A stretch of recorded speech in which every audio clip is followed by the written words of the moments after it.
ka-Mars, dumaan naman ang lola namin at binigyan ako ng tea with cookies.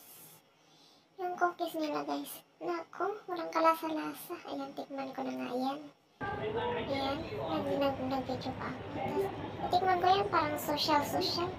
Yung pala, hindi naman marunong gumamit. Hindi naman pala marunong gumamit ng ano na yan, platong maliit na yan. Ayan. Huwag kayong magalimot. Mag-subscribe na po kayo at share. Thank you for watching. Ayan. Huwag kayong makalimot mag-subscribe and to click the button bell for subscribe. At bye-bye. Thank you for watching.